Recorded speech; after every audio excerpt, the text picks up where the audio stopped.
Buyo yan.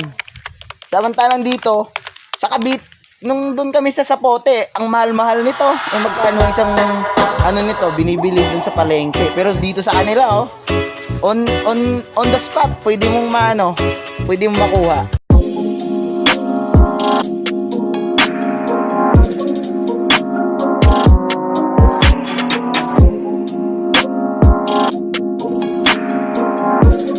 Loverboy, nandito na naman ako. Mag-iikot ako. Yan. Napakaganda pala talaga dito. Alam mo yung feelings na 10 taon na ako dito sa Maynila, tapos kakauwi ko lang. Ito na nangyari. Mag-iikot muna ako. Yan, may ipapakita ako sa inyo kung anong klaseng halaman na